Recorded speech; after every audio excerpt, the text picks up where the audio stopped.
Hey there, everyone. It's good to see you here again. Thank you so much for joining me here today. If we haven't met yet, my name is Christelle, co-founder of Canvas Club and the Creative Crafting Club, and my sister Stefanie and I teach women how to start, grow, and profit from kids' crafting clubs.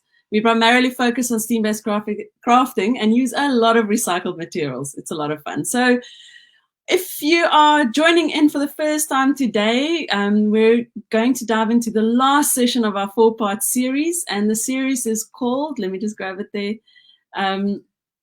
How to Let Go and Manage Perfectionism When Crafting with Kids and the Harm If You Don't. So just to do a quick recap, here's what we covered in the first 3 sessions. In the first session, we looked at the harm if parents and teachers don't let go of control and perfectionism when they craft with kids. So it was the harm. And then session 2, we looked at why we struggle as parents and teachers to let go when crafting with kids. So it was about the struggle. And then session 3 was packed with a ton of practical tips, and that was about how to let go of control and perfectionism. So that was the practical session. If you haven't watched the first 3 parts of the series, you can find the link in the comments below.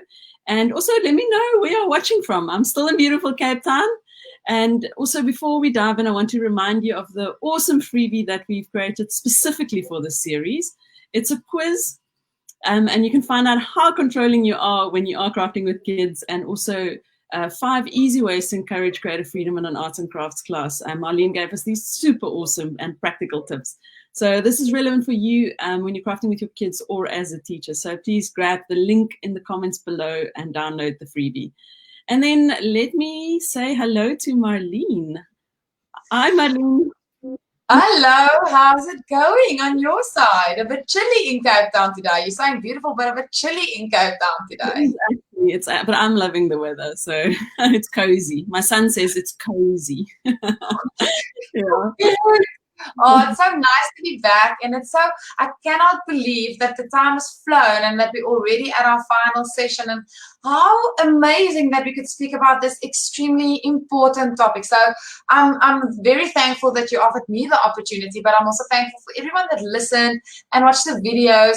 And we're really hoping that this is helping you in your process of letting go, well, in your life and with your children and with the classes that you present. So thank you for having me back. Absolutely. Thanks, Marlene. So just to jump in, so we focused a lot in the last few sessions on how we as parents and teachers can manage our own control issues during a crafting session. But some of that has already been rubbed off on our children. Sorry, kids. I'm just thinking of the first session. I spoke about a kid in one of my crafting classes, for instance, that started crying because another child accidentally splashed paint on her project. And there was also another example about a kid that asked me to help cutting and doing parts of his project for him because in his eyes it would be perfect. And then he broke down because I wasn't willing to help. So let's jump in. How can we help a child to let go? Yeah, you're so right, Nee. Unfortunately, it has rubbed off, and children do become an extension of us. And for some children, even at a very young age, we need to be aware that some of our patterns of behavior and our controlling issues are now present in them. But we need to remember that children are sponges. So that is unfortunately true for a negative thing. I mean, obviously they're picking up everything that we say, but also on the other side, it is true for picking up healthy and good behavior. So I think we've been speaking so much about crafting as a medium to more than just an art project. And so crafting is such a beautiful medium to teach children healthy coping, healthy emotional regulation. I always want to say soft skills there, because what do you want to send a child into the world with? Hard skills we can all pick up, but soft skills is really difficult, and it needs to start from a very young age. So that, I think, is essentially what we want to do, is we want to take this crafting process and actually teach children some soft skills. I love that. Completely agree with you.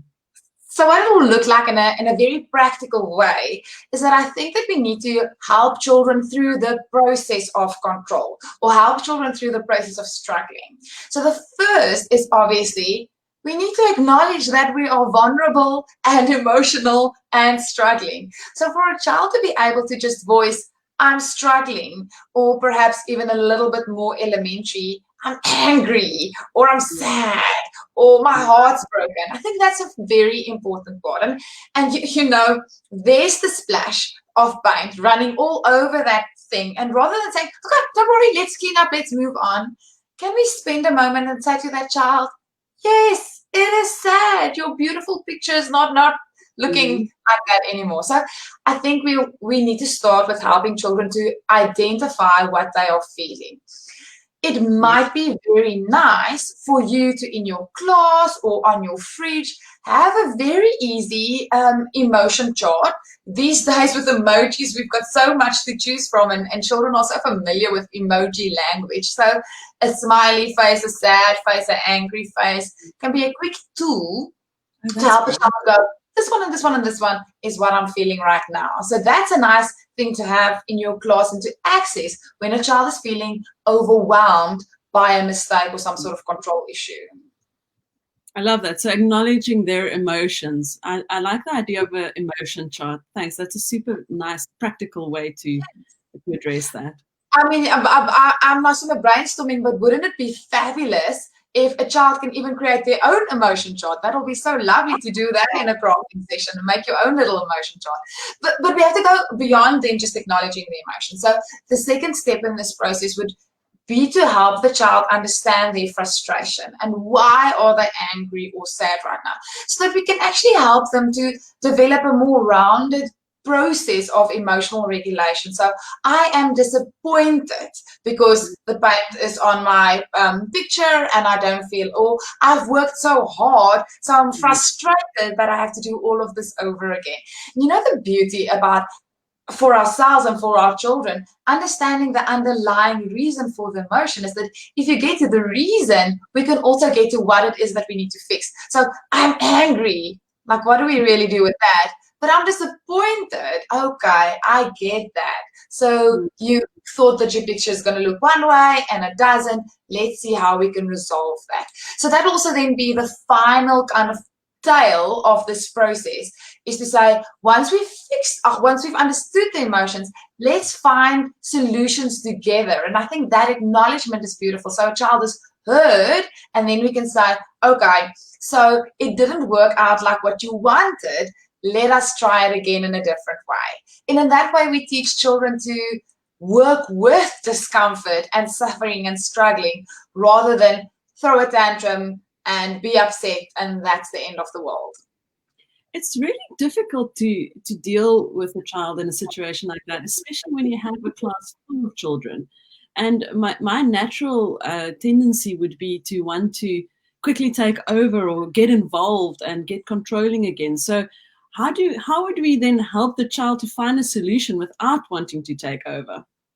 Oh, that's a big, I think the core in what you're saying also lies in that we need to take a little bit of the emotion out of the situation. Remember that when there are emotions involved, things are volatile, it's a recipe for an explosion. So something, for example, like a quiet room in the house, or not a quiet room, like a quiet corner, or maybe in occupational therapy we speak about a snoozelen room, a space with a few blankets, maybe a teddy, maybe a lava lamp, maybe there's a little bit of music, so that if a child feels overwhelmed and they can't contain their emotions, that we can say, why don't you just take a moment, just go and sit there, just go and read a book for a little bit, and when you feel better, let's come back. So that also teaches a child to regulate their emotions rather than respond out of a space of being upset. So I think that can definitely help, because for a teacher or a parent, we often react on the emotions, and then we become emotional, and then it's just an explosion of emotions. So helping the child to calm down a little bit and giving them healthy strategies to calm down will also support us to calm down, and then we're in a better space to deal with it. I laughed. I heard my parents said that my niece has this new little mantra, and she says that, you know, that whole thing about keep calm and carry on. So she's kind of like, get a cloth and just stay calm. You know, so there's a mess or a spill in the house, get a cloth and just stay calm. And isn't that beautiful in teaching a child, okay, hang on, there is a resolution. When we calm down, we can find that resolution. And how beautiful that that can even work for us as the adult in the situation. So as the child calms down, then we can calm down too. Oh, that is super great. And I'm also thinking we once created calm down bottles with our kids as a crafting activity with the little ones. And I mean, I use our calm down bottle in the car with my son, and he swishes it and he looks at the glitter falling from, from the one side to the other, and then the things floating to the other side. And something like that. I mean, all our crafting clubs have calm down bottles in them because of that craft. So Exactly. for Yeah, that. like a little corner with the bottles, and then they're there and they're available, and that's beautiful. It's so lovely to use. Right. But I think the hands-off thing that you're speaking of is just as crucial to address. And in that moment, to not necessarily offer, go and get the calm down bottle, but to say, what is it that you need right now to calm down, and to guide that. I can remember as a child so well that my grandmother taught us to knit. And then every time that we made a mistake, we said, oh, grandmother, we made a mistake. Please help us. And then when you got your knitting back, there were 3 or 4 lines of knitting left. They're all finished, that she's done, they're done. You kind of have a finished product there. So to this day, I do not know how to, I can knit, but I can't fix my mistakes. I can't go and ask my grandmother anymore. And so I think that's something that we as parents and teachers need to learn, is that rather than them taking over a project to offer solutions or to offer options, to say, I can see that you're feeling a little bit overwhelmed. There's the calming jar, there's a book. Which one do you want to use? Do you need to calm down? And the child might say, no, I don't need to calm down. And then you say, okay, what then? So you're frustrated because you have to start over. How can we help you to make it? And you can see in the language that I'm using that it's a discussion with the child. So you want to take your hands off and use your words and use guiding input rather than just taking over the project, fixing it, and handing back the child a fixed project, if that makes sense. Makes a lot of sense. I'm nodding my head all the way. My dad is going to hate me for saying this. I don't know if he's going to watch this in any case, but this morning I had a discussion. This morning I had a discussion with him, and I said to him, I was just reflecting on when we were kids, and he did not ever assist us with writing, schoolwork, assisting us with, anything that we had to do at school, and especially with writing stories and that kind of thing. And I remember as a child being so frustrated because all the other moms were helping their kids, and why won't my dad help us, kind of thing. And I mean, obviously, he gave us autonomy, and with that came confidence and problem solving and all the wonderful skills that comes along with that. And he said to me this morning, his mom actually used to stand in the kitchen, and when he had an assignment, she would literally make food, and she would say it out loud, and he would be there writing it down. So I said to him, I was like, well, that's why you didn't help us, because you never learned how to do it yourself. That is so true. Oh, that's so true. Yeah, it's interesting how it also changes from generation to generation. There, the one got given, and the one, and we need to be aware of that. Yes, absolutely. But you're right, because now you have the autonomy, and now if you need to write something, you can write something, and you do feel good about that and confident about that skill.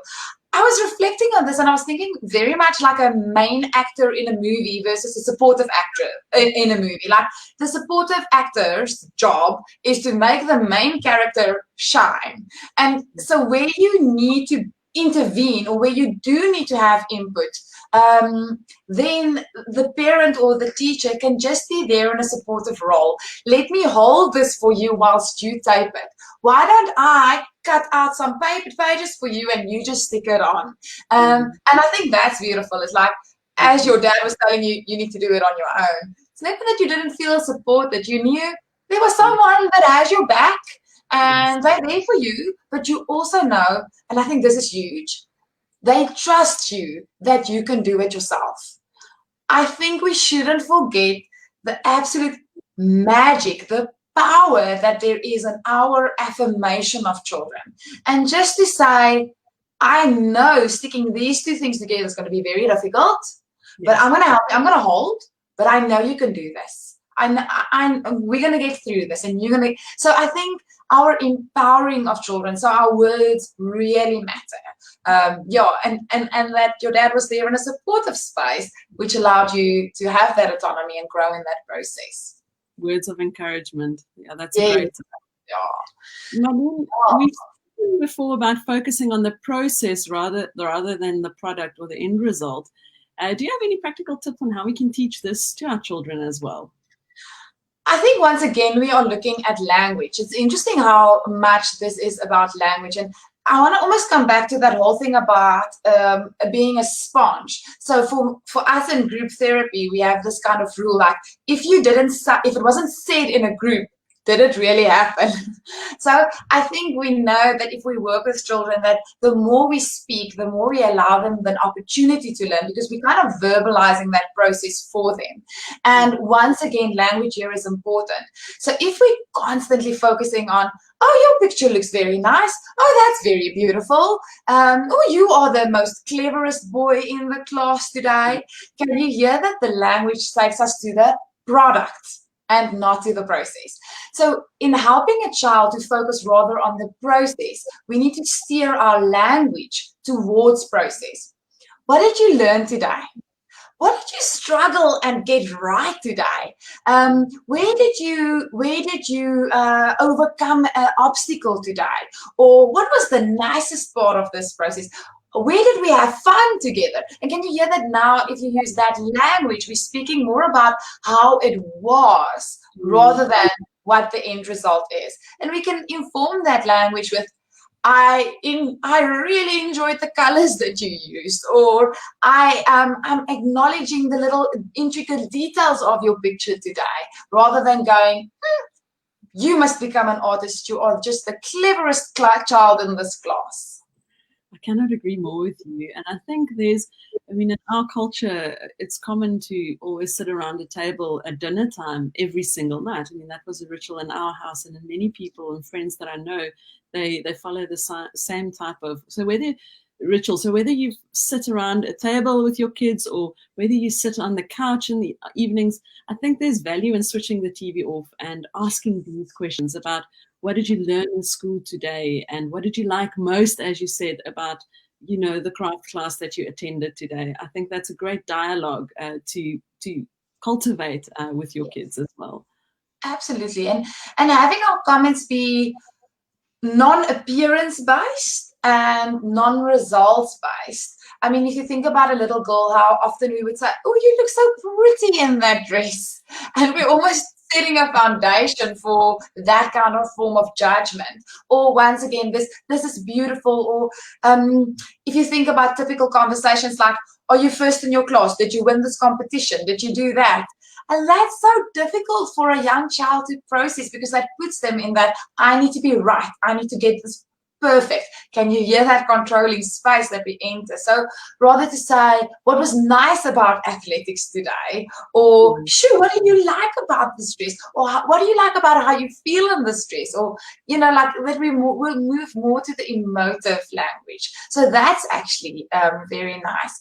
A practical tip here that I personally love, and it comes from the renowned play therapist Hanneke Skuman, amazing woman, and she, at the end of all of their therapy sessions, do a grounding activity. So what this grounding activity is all about is that she says to the child, what are you most proud of yourself today? And that gives the child the opportunity to say, I was proud of this, I'm proud of that. And obviously, as a teacher or a parent, you can guide that so that it's non-appearance, non-result. So not, I'm proud of my picture, I'm proud of whatever process it is. And then she does exactly the same. She would also say, well, today I'm proud of you because you were patient in waiting for your turn. Today I'm proud of you because we spilled the paint all over and it was only a little bit of a cry. I'm proud of you today for making a plan. And so that kind of grounding affirmation session at the end of a class or at the end of an interaction with your child is beautiful. Marlene, in our membership, the Creative Crafting Club membership, we give lesson plans as part of the membership. And We give a structure as to how you can run your kids' crafting classes, and it's a formula that we've used for many years now, and it works, and it helps to engage kids really well. And one of the end little activities that we do after every single class is we have a discussion, and then we have a wind down activity. And I think to implement what you've just said, to include that, what am I proud of?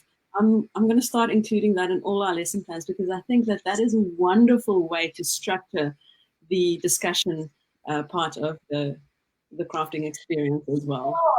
Oh, that's lovely. I'm so glad that you would link it in, because, if we really think about it, why are we so controlling, or why do we struggle to let go? It's born out of feeling insecure. It's born out of feeling not contained and okay. And I think it's important that we insert in our children that affirmation that you are okay, despite mistakes, or despite being excellent at math and terrible at dancing, you're still okay. But also that we cultivate a habit, and this is really a soft skill, emotional regulating habit of a child starting to affirm themselves despite, so even something like a gratitude jar.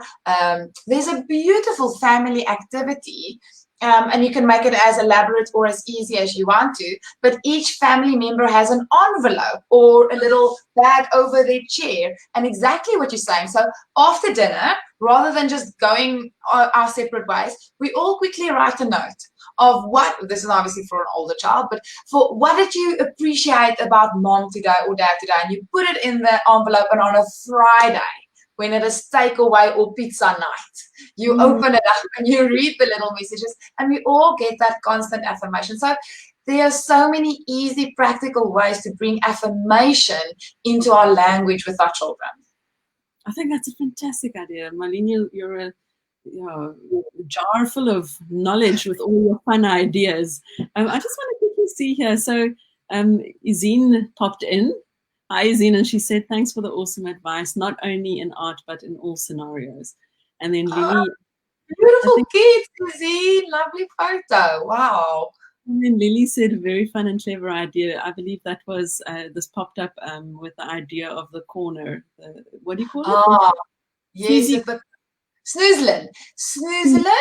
Or a sensory calming. I don't know where the word snoozelen comes from, but a sensory calming room, a sensory calming space, or a sensory calming box. Yeah, it's a lovely space to use. Marlene, I know you've got a really fun challenge for us today. I want to say something else. Sorry, Christelle. There's something else that I really also want to touch on, because I am passionate about this. Okay. And I think it is, you spoke about this earlier, and that I think is absolutely crucial. That thing about enabling creativity, enabling problem solving. So I think that we so often, in our own need for perfectionism, step into, this is wrong, let's throw this away. I know of children that at a very young age would tear up their page because it's not beautiful or perfect. So let's go back full circle to the splashing of the paint on the picture, and to help a child to see crafts or creativity as an adventure, as a space where anything can happen. So, okay, there is splashes all over your page, and that's terrible, but maybe we can say that those splashes are raindrops. Okay, now it's raining on your animals. Let's do more drops. That might make way for an umbrella, So almost to take mistakes, and to rather than taking a mistake and saying this is a mistake, we're going to throw this project away, can we incorporate it? It's so interesting today in a group that I've had with adults. People were doing different things and they were making different stuff. And the one lady in the end said, unique. And I think that's beautiful. So to say that even though yours has a smear on, or yours doesn't really look like that, yours is unique, and that's beautiful. So almost, can we take creative processes and make it an adventure, and in that process teach a child that it is also about learning through mistakes, and that a mistake is not the end of the world, so they can let go. So returning to the fun of crafting rather than the stress of making mistakes. I think that is so important to emphasize and to teach our kids. Thanks, Marlene. Thanks for why are we here? We're not here to stress. We're here to have fun and to learn. Yes. But can I go on to the challenge now? Are you? Sorry, I'm very bad at interrupting. I love it. So Marlene has been giving us a really fun challenge with every part of the series in the last 4 weeks. And I had a chat with Meg Farah yesterday on her page as well. And I told her about your first challenge that you gave us, the Catch and Count challenge. And so, I mean, I'm spreading the love and the news with all your wonderful challenges, because I think they are so super practical, and it's a lot of fun, and there's a lot of learnings in there. So what's the challenge for week 4? Okay, so if you're watching, I want you to imagine this. I want you to imagine fairy lights or candles and a fortress and a cupcake and fancy cool clothes and weird hair outfits. And I want you to think about celebratory ritual. I want you to think about a space that is just really beautiful and hot chocolate in winter, or maybe something nice outdoors with flowers. You know your child, you know the children in your class, and you know what makes them tick, you know what makes them feel good and nice. And so the idea is to set up a space that is really a little bit different and a little bit special. And to then, in that space, do this affirmation activity. So it might be that you are making small little things to give each other, or a little gift, or a little card. But in this space, when we enter this space, we are going to sit and we're going to give each member of the family, if you are doing it in a family context, or maybe just a mom and a dad, or whatever, you know, like one parent, that's also absolutely fine. So to sit and to take a moment to tell the child exactly what you love and appreciate and adore about them. And these can be anything. Remember that we are non-appearance, non-result. So I love that you are friendly. I love that you're always trying again.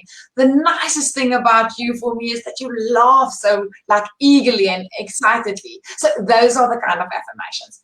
But the beauty of this ritual is that when we enter this ritual space, when we enter this celebration, then the child can also give you affirmation. And I think we need to be open to that process. I think our children can surprise us by often saying to us, teacher, I love that you're so fun. Or teacher, I love that you're doing this or that.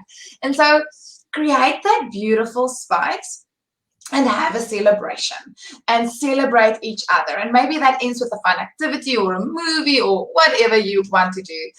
Once you do it, make it a regular occurrence. Kind of commit to once a month. It is our love meditation, it's our love celebration or our feel-good celebration. And go back to the essence of what it is to be connected to a child and why we have children and support children. It is to enhance a better world and a better life for them and for everyone around them. So we want to instill in them, you are okay, you are good enough, you don't have to be perfect. So yeah, we are really looking forward to some pictures of your beautiful spaces, maybe a voice note if you want to record a child and just send us a little message of what they said. But really enjoy this challenge this week. It's a wonderful challenge, and I think that's also something that you're going to remember for many years in the future, because it was such a special space and time to connect with your children, especially now that we are all working from home and it's so busy that, I mean, in the evenings when we're ready, finished with work, we jump and we make food and quickly watch something on TV. It's just so frantic. And I think to actually take time to breathe, to create something special with your children, I love that idea. I already have an idea of what I'm going to do. I think it's a really fun challenge. And you're right there, because I can still remember those evenings with my family where we slept outside under the stars and like did weird stuff, and it is because it was made special that I felt so much love and groundedness in those activities. And so yeah, it's beautiful. We would love to just have everyone in the world spread this love. Completely, I love that. Marlene, any final thoughts before I wrap up? Oh, it's so difficult to leave you guys, and I just want to wish everyone well on your journeys, and don't stop crafting. but don't stop crafting for the right reasons. There is a beautiful quote that I want to just read. It's from Carol Dweck, and I just interchange the word with parent and teacher and do what you need to do, but it's lovely. It says, if parents want to give their children a gift, the best thing they can do is to teach their children to love challenges, to be intrigued by mistakes, to enjoy effort, and to keep on learning. That way, their children don't have to be slaves of praise. They will have a lifelong way to build and repair their own confidence. So, yeah, with that, may we just raise children and teach children that are confident, happy, healthy beings. Marlene, I'm commenting these that emoji, the one with the clapping hands, again. So that is absolutely beautiful. Marlene, it has been an absolute treat to do the series with you. And thank you so much for sharing your wealth of knowledge and experience. I've learned a lot, and I hope that our viewers have also enjoyed watching the series and learning from you. And then as a last bit, I just want to remind everyone about the free quiz. How controlling are you when crafting with kids? And then the 5 easy ways that Marlene gave us to encourage creative freedom in an arts and crafts class. Thanks so much for everyone for listening as well. Cheers. Bye, guys. Bye. Bye, Marlene.